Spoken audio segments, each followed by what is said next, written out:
I'm a 29-year-old male from Manchester, England. This event in this story occurred 14 years ago when I was 15 years old, so I'll try to remember this in as much detail as I can. I was in the Manchester Victoria train station waiting to catch a train to Liverpool, where I'm originally from. I moved to Manchester at age 2, a lucky escape from a lifetime of scousehood. My train wasn't for another 25 to 30 minutes or so I decided to go and stand outside the station for a cigarette. I wasn't legal to smoke back then, but not far off, and I looked around 18 to other people. So I never really thought anything of smoking in busy public places like that, and always have been a streetwise, rebellious, and a little rough type of lad. So I wasn't the kind of underage smoker who'd be cowering out of sight in an alley somewhere, scared of getting caught. I'd been stood smoking my cigarette for around 5 minutes, lost in thought and planning my escapades during my month-long stay at my uncle's house in Liverpool, and I had been about halfway done with my cigarette when a slightly scruffy, lightly smaller man of around 40 years old approached me and asked for a light. After handing my lighter back, he settles next to me on the wall outside the station, and he then tells me that he's pissed off because he can't roll joints, and his girlfriend wouldn't roll for him because they argued. I'm a bit taken aback by such forwardness, but not too much, as I was wearing a bandana with weed leaves all over it. And I took that as the reason for this man's openness with his drug business, considering this was 2001. But I, being 15 years old and full of bravado and not enough common sense, I had started boasting about how well I could roll a joint, leading to the man asking me to come over to the canal to roll his tin bag up into a few joints for him in exchange for £5. Now, I'm not and never was a stupid person, and this already seemed a little off to me, as I knew the Manchester Canal to be notorious for gay activity and street robbery. But as stated before, I was 15, lacking in fear, and seeing that this guy was smaller than me, I decided he'd come off worse if he tried to have sex with me or harm me. So we went to the canal, him having handed me the $5 as soon as I agreed.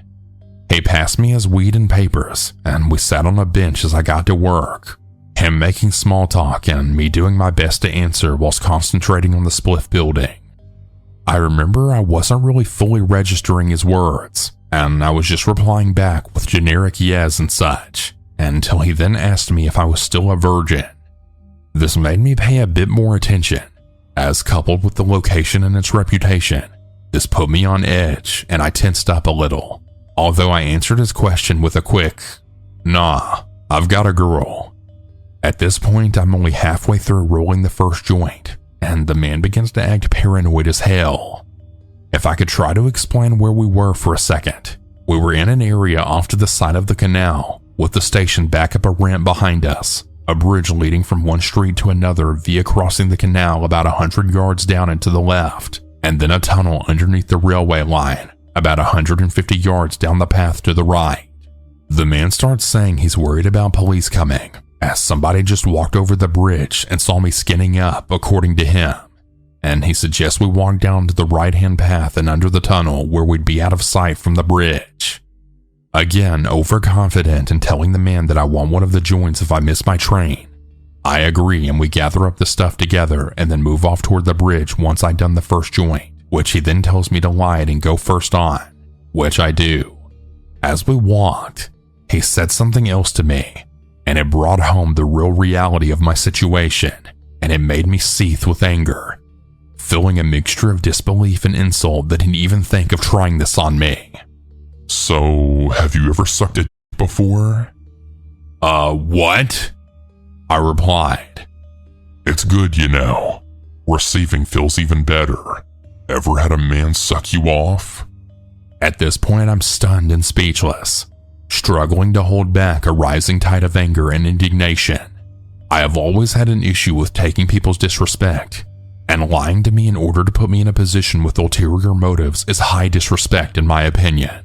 I've stopped walking at this point, as is he, and I'm seriously debating whether or not to try and take this man's jaw off his face, when I decided against it, thinking back to the person on the bridge that the man claimed to have seen me earlier, and thinking that there might be police headed over this way shortly. I throw the joint in the water and the weed and things at the man's feet, with an angry exclamation of, "You damn creep!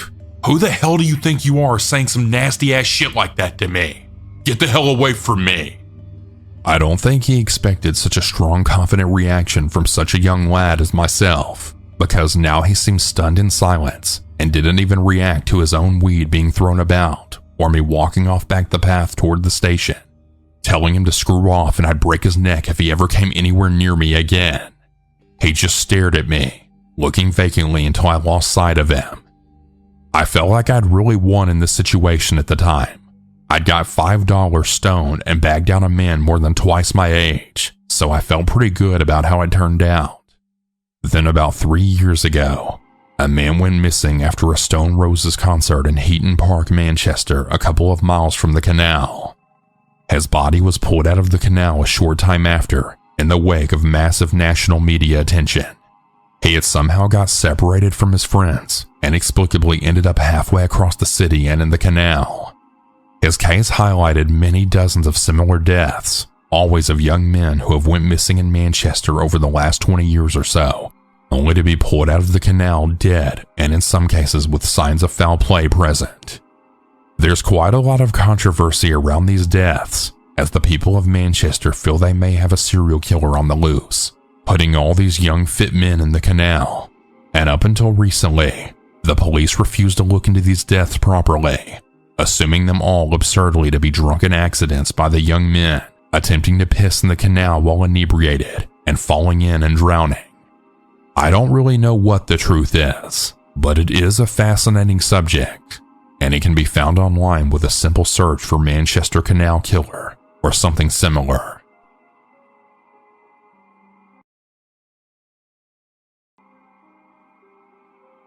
When I was 19, I came home from college to stay with my mom for the summer. She had recently divorced my stepfather and had moved from a house to a ground-level apartment.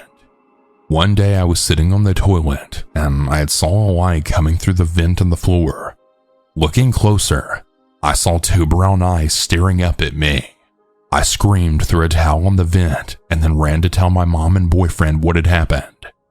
They initially thought I was kidding, until they realized that I was genuinely freaked out by this. This particular complex had these weird locked crawl space type access points. The police found that the vents had been pried open, but they had never found who did it. I'm assuming a maintenance worker. Needless to say, my mom moved out fairly quickly. After that experience, I always to this day check the vents, floor or ceiling. This happened over 20 years ago, but it still really creeps me out. Update. I've had a few days to reflect upon this story. You know, as creepy as that event was, I had another situation arise a few years ago. In 2007, I learned that a prominent psychologist that I worked for in Seattle in the early 90s committed suicide after it was discovered that he was filming his clients and employees in the bathroom of his office. He was arrested, lost his license, and then offed himself. It turns out that he had hid his camera in one of those Airwick automatic air freshener units. The guy was a real ass. I quit the job because he was a lecherous, condescending ass. This was around 1993, and I wonder if there were tiny cameras back then, and if he was filming all the 20-something females who worked for him. It's really so disturbing how many awful people there are in the world.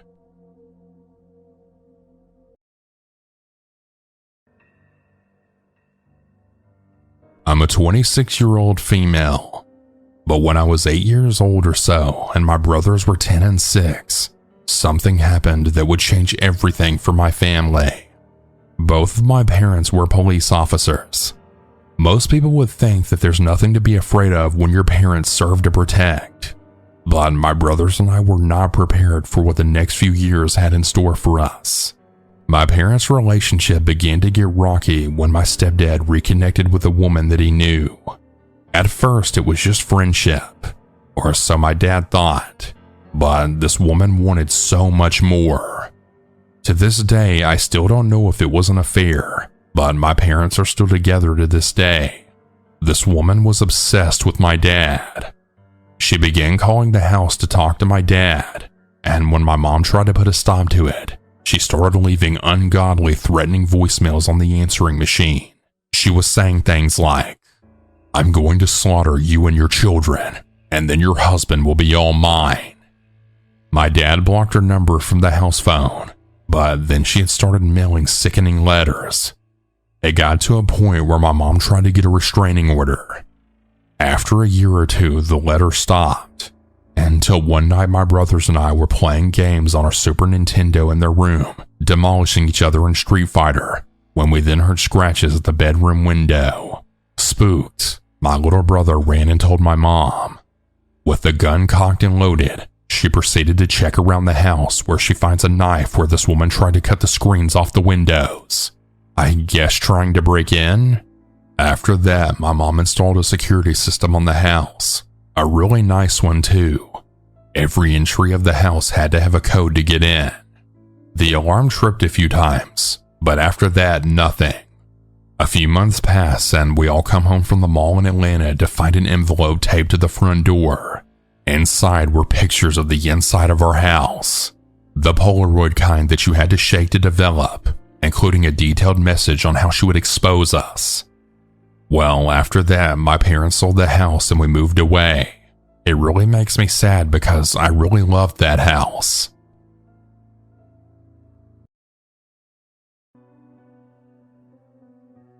This event takes place in Washington State in early October of 2010. My girlfriend Beth had flown down from Sydney, Australia to visit me. I lived in Seattle, but since it was cheaper for her to book a flight from Sydney to Vancouver, British Columbia than Seattle, we decided to spend a bit of time in British Columbia and then work our way back to Seattle. After a couple of days in Vancouver, we took a ferry to Vancouver Island in Victoria, where we stayed at the Empress Hotel. The plan from there was to take a ferry from Victoria back to Anacortes in Washington State, and then hop on a bus or train or something to Seattle. Making the most of our last day in Victoria, we didn't get to the ferry terminal prior to the final ferry of the day. I think it departed around 10 p.m. or so. Upon arriving in Anacortes, if you're familiar with how a ferry works, you'll have about 10 minutes or so where a flood of cars disembark and then foot traffic too, as people head to the parking lot to hop in the car they presumably have parked. I had miscalculated on a couple of fronts. Upon checking what I believed to be a bus terminal, there was clearly no bus on the way. There were no cabs either, no public transit options, and whatever kind souls who may have helped us out very rapidly dissipated into the night. The other miscalculation was that the Anacortes ferry terminal was further outside of the city of Anacortes than I remembered. The road to the ferry winds along a mile or more through a wooded area with not even a pedestrian footpath, not uncommon for Washington. To make matters worse, it was raining, as is typical of that time of year. We were stranded, luggage in tow and all. Welcome to the US, Beth. As the ferry traffic vanished and we began to wonder what the hell we were going to do, we were approached by a man, a smile on his face, not in the least bit concerned himself about also appearing to be stranded. I recall him as a bit bigger than me, both in height and weight, probably in his 40s. He was wearing glasses, a raincoat, and a wide-brimmed hat, which he doffed in greeting. At least one of us was dressed appropriately for the weather. He shook my hand and we got to talking about the predicament we were all in, to which he then explained he was waiting for his mom and sister to come pick him up. They were driving down from Bellingham to get him. He said he could offer us a ride once they came, to which I declined, saying we were going the other way to Seattle, not Bellingham. We continued making small talk, and he offered again. "Are you sure that you don't want a ride? They should be here soon." But I just stuck to declining it because it didn't really seem convenient for any of us. At this point, I was resigned to just finding a hotel room in Anacortes for the night. Eventually, Beth, who was starting to walk up the road away from the ferry terminal, motions to me. "Mike, let's go." But there's a pleading urgency to her voice and her face. I say okay and bid the stranger farewell, and we start walking up the road into the dark and rain, luggage in tow. To my surprise, I find that Beth is now alarmed by the meeting we just had, pointing out to me that the man had not been on the ferry. He was already standing around at the terminal when everyone got off the boat. She also pointed out that he had never removed his right hand from his coat pocket. He doffed his hat, he'd shook my hand, and he never took that other hand out of his pocket. I honestly didn't notice this. She, of course, was having visions of me shot in the woods, and Lord only knows what for her. So we trekked up the road and eventually found an inn, but apparently there was some sort of convention in Anacortes that weekend, and every room in town was booked solid. So we then called a cab to take us to a nearby town where we could get a room in a hotel. But in our time walking up the road and waiting for the cab, we never did see a car with what could have been this guy's mom and sister drive to the ferry. We didn't see any cars at all. In the years since, Beth is now my wife, and we do joke that this was our close encounter with a serial killer. Half joking, of course, but also half wondering when news might come to light of something horrible along the northern coast of Puget Sound.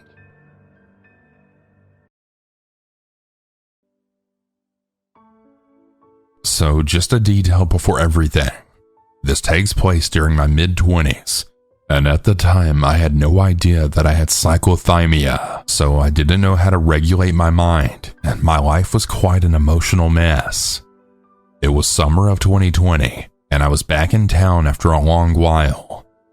At the time, I was living in my grandmother's apartment for work-related reasons, which was in the worst part of town. My friend was living 10 minutes from my grandmother's place, so I used to see him often.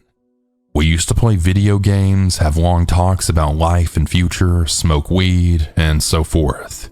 Usual best friend stuff. That night though, as I thought about going home around 2 in the morning, my friend told me that he had the end of a whiskey bottle and that we could drink a glass to enjoy my return to town. We rolled up 2 cigarettes, poured 2 glasses, and then went walking in the night around the lot in a park and just continued our discussion. As we were talking outside under a street lamp, we saw a car with a bunch of guys. They had just passed the street, but we didn't think much about it. It was just a car passing by, was what we were thinking. After the glass and cigarette, we decided to go back to the apartment. On the way, we saw 2 of the 3 guys in the street passing us yet again. One of them then exclaimed, "Yo, that's them!" but seemed to look away behind us. Again, we didn't think too much about it and just continued to walk. When we arrived, my friend said I could stay on the couch for the night because it was pretty late, but I knew I would be home in 10 minutes by bike, which by the way is a rented city bike, which is important for later, and I didn't want to bother his roommates, so I just said no. I added that I was used to this, so there was really no problem and he shouldn't worry. Boy, was I wrong. I packed my stuff and said goodbye to my friend, put on my headset and rode towards my grandma's place. After 1 minute, I saw a sketchy guy on the road and I just put some distance and that was it. I turned to take the usual shortcut, a narrow path with a big rock at the entrance to avoid cars on the street. But this time there was a car stopped right there, all doors open and the engine still on. Now, it didn't surprise me too much because there were a lot of these in the neighborhood. As silly as I was, I just assumed it was the way these groups hung out together. Smoking pot, music blasting out of these open cars. It was something that I used to see every night in the environment that I was living in at the time. The thing is, the path being too narrow, I couldn't just pass by speeding on my bike. So I got off the bike and started walking by, only to jump back a few meters further and then ride again.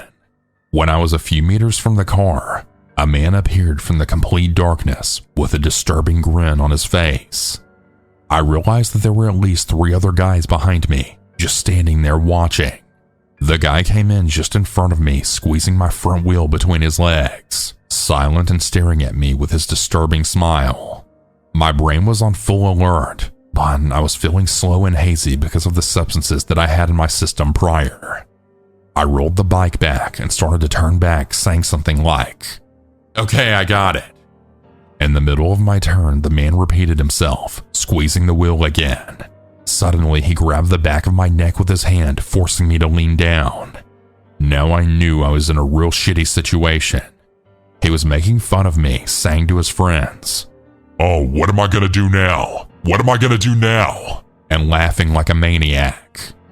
Just so you know how this is hilariously stupid, people usually say that I look like a nice and chill guy, and I have round glasses. That guy was rather muscular, shirtless, and full of bad hash and cocaine. At some point, I had managed to free myself from his grip and then took a few steps back and turned. I was now facing back to him, and that's when he threw a punch on the side of my head. White flash, I fell on the ground head first on my back. I was hyperventilated and in a state of shock. He started to search in my pocket and bag, took my phone, headset, papers, everything that I had on me. I then heard the voice of a girl saying, "Enough! Leave him alone already!" But he didn't pay attention as he was going through my papers. She obviously knew him and was part of their group. Lying down on the road, I was now paralyzed in fear. I remember I was afraid to draw attention on myself if I tried to stand up. Also that I was afraid he would just beat me up and break my arms and legs or roll over me if they decided to go, as the scene just took place near the back of the car, but apparently more interested in my belongings. I decided to stand up. The girl standing near the guy looked at me and then said, "You need to go now." So I took my bike and started to walk away. The other guys were around watching in complete silence. Then suddenly, I heard the man screaming, "I'm gonna kill you!" Absolutely terrified, I threw the bike and started to sprint toward my friend's flat. I heard him run behind me on almost the whole street before he gave up. I've never ran that fast even in sports class. I knocked at my friend's door. I couldn't breathe. He opened the door, sat me down, called the police, and then gave me a huge glass of water. I woke up his roommate. He appeared more annoyed by all of the noise and the fact that I could have brought these men to the apartment than anything else. I finally slept on the couch. This isn't even the end of my nightmare. The next day around noon, I had called my friend asking him to help me try to search for anything they would have left behind. We met at the scene. I found my now empty wallet, and he found a little sachet full of cocaine. I also found a dead crow. On my way back, I had noticed a car very similar to the one of last night in a street nearby. It wasn't moving, but the engine was on. It was bright daylight and I was going home to sleep. When I arrived in the parking lot of my grandma's place, I heard a car honking. I turned back. It was the same car I saw earlier. It just stopped in the middle of the empty road. The men were throwing me a killer look, screeching tires, and they were then gone in seconds. I was now extremely paranoid. I walked to the doors, looked all around if anyone was watching me, removed my name from the letterboxes, and then went inside. That night, I just laid in bed with a butcher knife right under my pillow. They all had the information about me. I was absolutely terrified that they would come back at night and hurt my grandmother.